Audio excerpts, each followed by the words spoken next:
Welcome to BCQ, Where Are They Now? A check-in with former Black College Quiz contestants.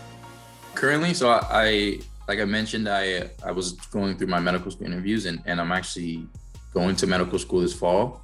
University of California, Irvine School of Medicine is where I chose to attend. So I'm super excited about that. The application process for medical school is very long. It takes about like almost a year in total when it comes to like studying for the MCAT, taking the test, primaries, secondaries, interviews. It's a really long process. And this was my first time applying. And so I was really glad that I was able to get accepted, especially to a really good school and a school that I think is the best fit for me. So I'll be starting in August. And then currently I've been working at a medical clinic as a medical assistant since June. And then I stopped working there in January. And now I'm traveling and preparing myself for medical school. So I've been watching some lectures on YouTube, trying to learn some stuff before I get there. So at least I'll have an idea of what they'll be talking about when I start. And then, yeah, I went to the Bahamas last week. That was really fun. I was there for a week, and then I'm gonna go to Jamaica, Buenos Aires, and Mexico City as well in the next couple of months. So just traveling and enjoying a little bit of downtime before I start medical school because it's a long road from there. So I'll be working plenty. So I'm just kind of relaxing and trying to get myself ready physically, mentally, all that kind of stuff for medical school.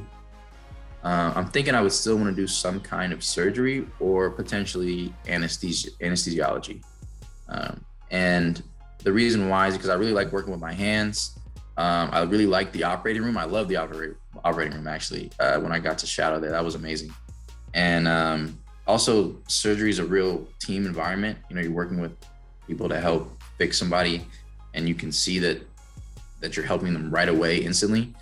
So that's what I'm thinking of leaning towards. I'm also going to get a master's of public health when I go to medical school at UC Irvine as well, and use that to potentially understand more about public health and health policies and how laws as well as location and geography can affect health outcomes for different communities, especially the Black community. And so the main reason why I chose that school is because they have a program called Lead ABC, which is basically a leadership program for young African, Black, and Caribbean physicians to better serve our community. So that's one of the reasons why I want to get my master's of public health too, because I think that'll give me some more understanding of how not only can I just save each patient's life day to day that I see, but also advocate for patients that I don't see day to day for, who do come from those communities and don't have a voice.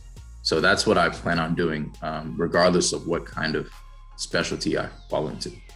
I got the vaccine, number one, because like I mentioned, I'd been working in a clinic where we're working with people who had COVID, and for 2 weeks, but then they're still having these crazy, like unexplainable symptoms, whether that's like chest pain, overreactiveness to like histamine reactions to food, or random allergies popping up, or joint pain, things that like usually they weren't really talking about back in July and August because it's such a new virus.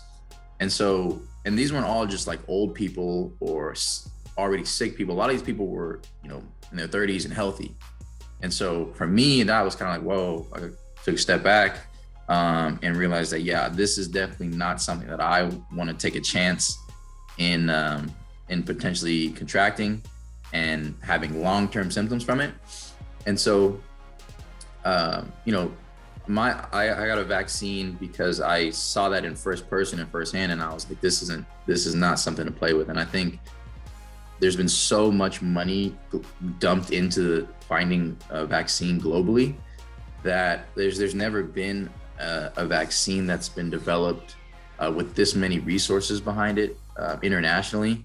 And so I think that it's a very safe thing to do, and that everybody should do it, because getting COVID is not worth the risk. I think the side effects, the potential, this tiny, minuscule chance that you'll even have side effects from a vaccine versus getting actual COVID it's a lot less damaging and difficult. And so for me, it was just obvious that from a risk standpoint, it's a lot less risk getting the vaccine than it will be getting COVID.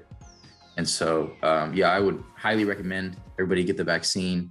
And so that's why I personally chose to do it. Personal experience and just weighing the risks. Obviously, it's a lot safer than getting COVID. So it was different. It was a lot of fun, but it was different. That was a new experience for me. I mean, I had been on, I had been like little quiz competitions and things like that, but never televised with the production and the crowd and a host like that. It was a really cool experience, and it's not something that a lot of people get to do, and that I never thought that I would be doing. So it was a really cool seeing like also some of the behind the scenes stuff of how they put it together and organize it and getting everybody there. So it was awesome. And then of course meeting other contestants was really cool too. And I've actually talked to some of them since and kept in contact with them. And then COVID happening right after is just it was cool that I still had those contacts even though we haven't seen each other in person in so long. So it was one of the most fun experiences I've ever had. And I would definitely do it again if I could. This has been BCQ. Where are they now? To learn more about Black College Quiz, visit us at www.blackcollegequiz.com.